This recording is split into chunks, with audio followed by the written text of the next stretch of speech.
अस्सलाम वालेकुम नाज़रीन, आप सबको मेरे यूट्यूब चैनल में खुश आमदीद। नाज़रीन, मुसलमान होने के नाते आपने दज्जाल के बारे में बहुत अच्छी तरह सुन रखा होगा कि वो क़यामत के नज़दीक दुनिया में आएगा। लेकिन आप सबके दिमाग में चंद एक सवालात ज़रूर गर्दिश करते होंगे कि दज्जाल आखिर है कौन और उसके माँ बाप कौन है और उसकी बीवी कौन है। तो आइए दोस्तों, मैं आप लोगों के लिए इन्हीं सवालात के जवाबात के मुतालिक वीडियो लाया हूँ जो यकीनन आप सबको बहुत पसंद आएगी। और आखिर में इस वीडियो को लाइक और शेयर ज़रूर करें ताकि मेरी हौसला अफजाई हो सके। नाज़रीन ग्रामी, यकीनन हमारी तरह आपके जहन में भी बहुत से सवालात पैदा होते होंगे कि दज्जाल कैसे पैदा हुआ और इसके माँ बाप कौन थे और इसकी बीवी कौन थी। आज की वीडियो में हम इन सब सवालों के जवाब देने की कोशिश करेंगे। दोस्तों, दज्जाल के बारे में बहुत से उलमाए कराम का ख्याल है कि वो एक इंसान है जो हजरत इब्राहीम अलैहिस्सलाम के दौर में मौजूद था और अल्लाह ने शैतान के साथ साथ दज्जाल की मौत को भी एक मुद्दत तक मुलतवी कर दिया और यही वजह है कि दज्जाल आज तक जिंदा है। लेकिन आज वो कहां है और वो कब जाहिर होगा, तो इसके बारे में अहादीस में मिलता है कि दज्जाल को एक नामालूम जजीरे में कैद किया गया है जिसका इल्म अल्लाह के सिवा किसी को भी नहीं है। मुतअद्दिद उलमा के मुताबिक दज्जाल का ठिकाना जापान के शैतानी समंदर में है, जबकि सही मुस्लिम की एक रिवायत के मुताबिक दज्जाल का खुरूज मशरिक से होगा। बहुत सी अहादीस में मिलता है कि दज्जाल कौम यहूद से होगा और उसके पैरोकारों में ज्यादातर यहूदी ही होंगे। इस वक्त दुनिया के 3 बड़े आसमानी मज़ाहिब यानी इस्लाम, यहूदियत और ईसाईयत एक हस्ती का इंतजार कर रहे हैं जो आखिरी वक्त में जाहिर होगी और वो हस्ती इंसानियत के लिए मसीहा और निजात दहिंदा साबित होगी। नाज़रीन, अगर आप ईसाईयत की लोक दास्तानों को सुने तो उनमें दज्जाल का जिक्र कुछ इस तरह से मिलता है कि दज्जाल एक ऐसे घर में पैदा होगा जिस घर के रहने वाले इंतहाई नेक और ईमानदार होंगे। ये खानदान यानी उसके वालिदैन सालों से बेटे की दुआ कर रहे होंगे और फिर अल्लाह उनके घर बेटा पैदा करेगा जो दज्जाल होगा। दज्जाल के पैदा होने की खुशी में उसके वालिदैन बेहद खुशी मनाएंगे, लेकिन दज्जाल हद से ज्यादा गुस्ताख और बेअदब होगा। प्यारे दोस्तों, यहूदी दज्जाल को अपना मसाया यानी अपना मसीहा करार देते हैं। आज के दौर में यहूदियों के मुताबिक उनका मसाया यानी निजात दहिंदा यहूदी उल नस्ल होगा। उनके मुताबिक दज्जाल हजरत दाऊद अलैहिस्सलाम के शाही खानदान से होगा और तख्ते दाऊद का जानशीन होगा। वो इंसानी नस्ल से गोश्त पोश्त का एक इंसान होगा और आम इंसानों की तरह परवरिश पाएगा, लेकिन वो गैर मामूली और बहुत सी पुरस्रार ताकतों का हामिल होगा। यहूदी उलमा के मुताबिक वक्त मुकर्रर से पहले खुद दज्जाल को भी इल्म नहीं होगा कि वो यहूदी कौम का निजात दहिंदा और खुदा का मुंतखब करदा है। खुदा इसकी आमद के वक्त इसको इसका मकाम बता देगा, तब वो यहूदियों का निजात दहिंदा बनकर इंतहाई हैरत अंगेज कुव्वतों के साथ सामने आएगा। वो अजीम निजात दहिंदा, अजीम रहनुमा, अजीम सिपह सालार, अजीम जज, अजीम आलम दीन और नस्ल इंसानी का इंतहाई बाकमाल और अजीम तरीन बादशाह होगा। इसकी जहानत इंतहा दर्जे की होगी। दुनिया भर में मौजूद धक्के खाते और जलीलो रुस्वा यहूदियों को जमा करके इसराइल में बसाएगा। इनके अकीदे के मुताबिक वो मस्जिद अक्सा को शहीद करके उसकी जगह यहूदियों का किबला यानी हैकले सलमानी तामीर करेगा। यहां तक कि दज्जाल तमाम गैर यहूदियों के खिलाफ एक खौफनाक जंग करके उन सब को हलाक कर देगा और वो हजरत दाऊद अलैहिस्सलाम की सल्तनत को शानो शौकत के साथ कायम करेगा। इस अजीम सल्तनत इसराइल की सरहदें इराक के दरियाए फिरात से मिस्र के दरियाए नील तक फैली होगी। फिर वो तमाम यहूदियों को अपनी बनाई गई खुद साख्ता शरीयत पर अमल दरामद करवाएगा। ख्वातीनो हजरात, यहूदियों की किताबों में दर्ज है कि खुदा ने दुनिया की बादशाहत को सिर्फ हजरत दाऊद अलैहिस्सलाम की नस्ल यानी यहूदियों के लिए मखसूस कर रखा है। लिहाजा इनका मानना है कि दज्जाल एक अजीम पैगंबर होगा, लेकिन हजरत मूसा अलैहिस्सलाम से कम अजीम होगा और हजरत मूसा अलैहिस्सलाम जैसा तो कोई पैगंबर भी नहीं हो सकता।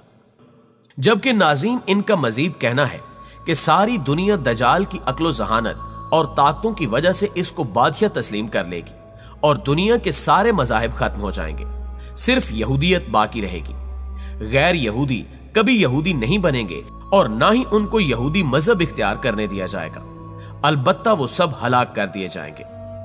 यहूदियों के मुताबिक दज्जाल इंतहाई खूबसूरत और नौजवान शख्स होगा। दोस्तों, अब आपको वाज़ेह हो चुका होगा कि यहूदी दज्जाल के बारे में क्या सोचते हैं। हमारे प्यारे आका मोहम्मद सल्लल्लाहु अलैहि वसल्लम ने 1400 साल पहले ही बता दिया था कि यहूदी दज्जाल को इसकी ताकतों की वजह से अपना आका और रहनुमा मान लेंगे। अब पता चलता है कि वो ऐसा क्यों करेंगे। लिहाजा आज दुनिया में जितनी भी बदअमनी है वो यहूदियों की जानिब से इसलिए फैलाई जा रही है कि वो जल्द अज जल्द अपने मसीहा को दुनिया पर हुक्मरान देखना चाहते हैं। इसराइल का कयाम भी दज्जाल के इस्तकबाल की पहली बाकायदा तैयारी की वजह से है। दोस्तों, जैसा कि आपने सुना कि यहूदी दज्जाल को एक खूबसूरत और खूबरू नौजवान मानते हैं, लेकिन इस्लाम के नजदीक दज्जाल एक बदसूरत और काना शख्स होगा। उसके बाल ऐसे घुंघराले होंगे जैसे उसके सर से सांप लटक रहे हों। वो एक जगह नहीं रुकेगा। उसकी रंगत सुर्खी माइल सफेद होगी। इसकी पेशानी नुमाया और गर्दन बहुत ज्यादा चौड़ी होगी। इसका कद छोटा होगा और कमर में कुब होगा। इसके बावजूद वो बहुत ताकतवर होगा। वो आम इंसानों की तरह नहीं चल सकेगा। दज्जाल एक मर्द होगा और औलाद पैदा करने की सलाहियत से महरूम होगा। इसकी पेशानी पर दोनों आंखों के बीच काफिर या काफेर रे लिखा होगा। दोस्तों, बहुत सी रिवायात में दज्जाल के वालिदैन का जिक्र मिलता है, जिनके मुताबिक इनके पास 30 साल तक कोई औलाद ना होगी। फिर अल्लाह बेटा पैदा करेगा जो असल में दज्जाल होगा। लेकिन ये तमाम रिवायात सनद की कमजोरी की वजह से पाए सबूत तक नहीं पहुंच पाती। एक दफा इमाम बरजंजी ने दज्जाल के नस्ब के बारे में फरमाया था कि दज्जाल जिन्नात पर काबू रखता है। जिसने जिन्नात की नस्ल में शादी की थी और दज्जाल के आबाओ अजदाद का ताल्लुक हजरत सुलेमान अलैहिस्सलाम के दौर से है। वो फरमाते हैं कि हजरत सुलेमान अलैहिस्सलाम ने जिन्नात को कैद किया था तो उन जिन्नात में दज्जाल की बीवी और उसके आबाओ अजदाद भी शामिल थे। लेकिन इस फरमान के बावजूद दज्जाल की पैदाइश और इसके वालिदैन का होना या न होना एक ऐसा मुइम्मा है जिसके बारे में कोई भी वसूख से कुछ नहीं कह सकता। नाज़रीन गिरामी, पाकिस्तान के एक मारूफ इस्लामी स्कॉलर के एक आर्टिकल के मुताबिक दज्जाल की पैदाइश उस वक्त हो गई थी जब जमीन पर जिन्नात की हुकूमत थी। उनका कहना है कि दज्जाल इंसान, जानवर और जिन के मिलाप से वजूद में आया था और जब अल्लाह ने इंसानों को जमीन पर भेजा तो फरिश्तों ने अल्लाह के हुक्म के मुताबिक जिन्नात और इंसानों के दरमियान एक पर्दा कायम कर दिया, जिससे इंसान और जिन्नात की दुनिया अलग अलग हो गई। फरिश्तों से जंग के बाद जिन्नात को मुख्तलिफ जजीरों में कैदी बना लिया गया था, लेकिन उनमें से कुछ जिन्नात ऐसे भी थे जिन्होंने फरिश्तों से बदला लेने का सोचा। यह वो वक्त था जब एक जिन ने एक इंसान से जिनसी मिलाप करना चाहा, लेकिन वो इन दोनों मखलूकात के दरमियान हायल रुकावट की वजह से ऐसा न कर पाया। इसी दौरान जसासा नामी एक और मखलूक जो किसी जानवर की नस्ल से थी, उसने इन दोनों के दरमियान औलाद के हसूल के लिए खुद को पेश किया और इस तरह इंसान और जिन का तुखम जसासा के पेट में पलने लगा और इस तरह एक तीसरी मखलूक पैदा हुई जिसे दज्जाल कहा जाता है। फिर दज्जाल को फरिश्तों ने जंजीरों से बांध लिया ताकि दुनिया दज्जाल के शर से महफूज रह सके। नाज़रीन गिरामी, दज्जाल एक किस्म की अनोखी मखलूक है जिसको जसासा के जरिए तमाम खबरें मिलती रहती हैं, क्योंकि जसासा एक ऐसी मखलूक है जो जमीन और समंदर समेत हर जगह पर रह सकती है।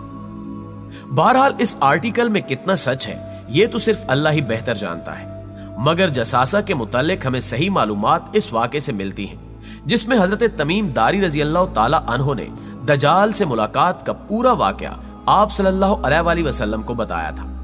एक दफा उस्मा बिन्त यजीद बयान करती हैं कि रसूलुल्लाह सल्लल्लाहु अलैहि वसल्लम मेरे घर तशरीफ फरमा थे। आप सल्लल्लाहु अलैहि वसल्लम ने दज्जाल का जिक्र फरमाया कि उसके ज़हूर से पहले 3 कहत पड़ेंगे। एक साल आसमान की 1/3 बारिश रुक जाएगी और जमीन की पैदावार भी 1/3 कम हो जाएगी। दूसरे साल आसमान के 2 हिस्से की बारिश रुक जाएगी और जमीन की पैदावार 2 हिस्से कम हो जाएगी। और तीसरे साल आसमान से बारिश बिल्कुल भी नहीं बरसेगी और जमीन की पैदावार भी कुछ नहीं होगी, हत्ता कि जितने हैवानात हैं, खा वो खुर वाले हों या दाढ़ से खाने वाले, सब हलाक हो जाएंगे। प्यारे दोस्तों, बेशक एक दिन दज्जाल और दज्जाली निजाम का बिल्कुल खात्मा हो जाएगा। दज्जाल के खात्मे के बाद हजरत ईसा अलैहिस्सलाम इस हाल में होंगे कि अचानक अल्लाह ताला की तरफ से उनके पास ये वही आएगी कि मैंने ऐसे बंदे पैदा किए हैं जिनसे लड़ने की कुदरत और ताकत कोई नहीं रखता। तुम मेरे बंदों को जमा करके कोहे तूर की तरफ ले जाओ और उनकी हिफाजत करो। फिर अल्लाह ताला याजूज माजूज को जाहिर करेगा जो हर बुलंद जमीन को फलांगते हुए उतरेंगे और दौड़ेंगे और उनकी तादाद इतनी ज्यादा होगी कि जब उनकी सबसे पहली जमात बहरे तिब्रिया से गुजरेगी तो उसका सारा पानी पी जाएगी। फिर जब इस जमात के बाद आने वाली जमात वहां से गुजरेगी तो बहरे तिब्रिया को खाली देखकर यह कहेगी कि इसमें कभी पानी था। इसके बाद याजूज माजूज आगे बढ़ेंगे यहां तक कि जबले खमर तक पहुंच जाएंगे, जो बैतुल मकदस का एक पहाड़ है, और वो जुल्म गालतगरी, अजियत रसानी और लोगों को पकड़ने और कैद करने में मशगूल हो जाएंगे और फिर कहेंगे कि हमने जमीन वालों को खत्म कर दिया, चलो अब आसमान वालों का खात्मा कर दें। चुनांचे वो आसमान की तरफ अपने तीर फेंकेंगे। नाज़रीन गिरामी, दज्जाल इस वक्त कहां है और किस हालत में है, बेशक ये अल्लाह ताला के सिवा कोई भी बेहतर नहीं जानता। आज की वीडियो में बस इतना ही। दोस्तों, वीडियो अच्छी लगे तो इसे लाइक करते हुए अपने दीगर दोस्तों के साथ भी शेयर कर दीजिए। इंशाल्लाह आपसे मुलाकात होती है अगली वीडियो में। तब तक अपना ढेर सारा ख्याल रखिएगा। अल्लाह निगहबान।